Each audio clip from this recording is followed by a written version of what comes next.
Assalamualaikum teman-teman semua. Wah, nggak kerasa ya, kita udah ketemu lagi sama bulan Ramadan. Bulan yang penuh berkah dan tentunya penuh dengan ibadah-ibadah malam yang spesial. Nah, kali ini kita mau ngobrolin sesuatu yang deket banget sama kita semua di bulan ini, yaitu sholat tarawih dan witir. Kita semua suka, kita semua jalanin, tapi jujur deh, kadang-kadang masih suka ada pertanyaan kan? Nah, ini dia, pertanyaan abadi setiap Ramadan. Tim 8 atau tim 20 nih? Kenapa sih di masjid sebelah 8 rakaat plus witir, tapi di masjid kita 20? Mana yang bener? Tunggu dulu. Daripada kita pusing nyari mana yang paling bener, gimana kalau kita coba jalan-jalan sedikit ke belakang?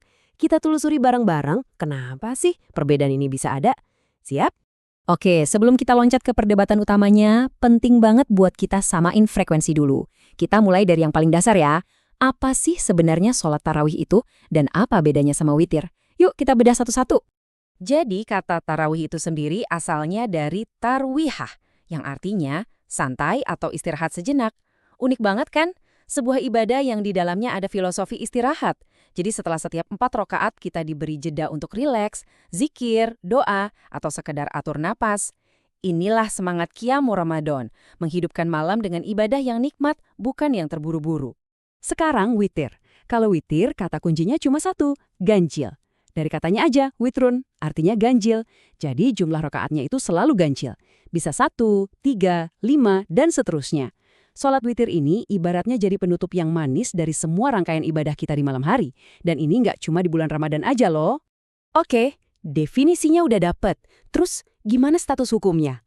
Apa dua-duanya sama? Wajib atau sunnah ya? Nah, ternyata di sini pun para ulama kita punya pandangan yang luar biasa beragam. Yuk kita lihat. Nah, coba deh perhatiin. Untuk tarawih, para ulama hampir sepakat. Hukumnya sunnah mu'akkad.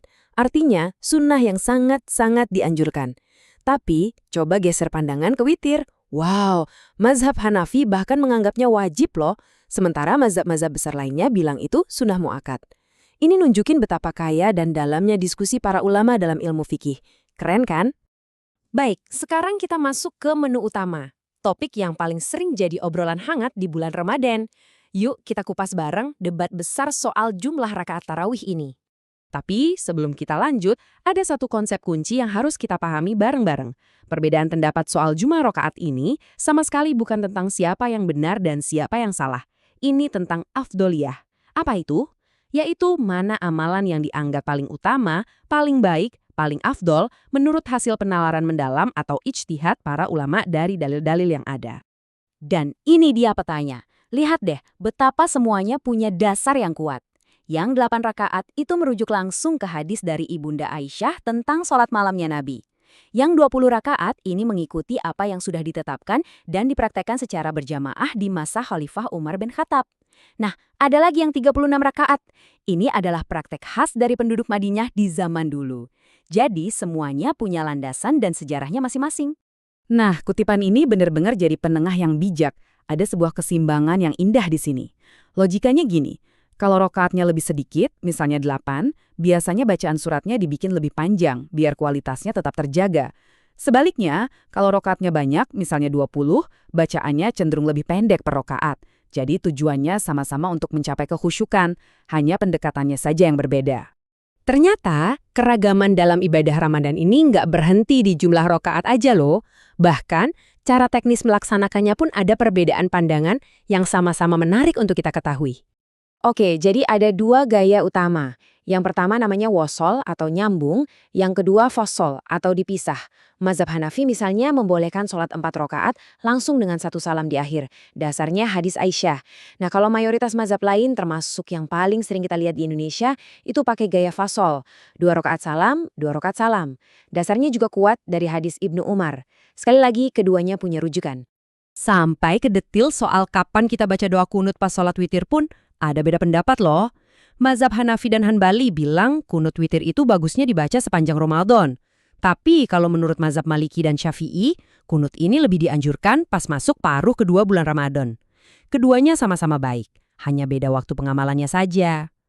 Oke, kita udah lihat begitu banyak keragaman yang semuanya punya dasar yang kuat. Nah, sekarang pertanyaan terbesarnya. Terus, gimana kita harus bersikap dengan semua ini?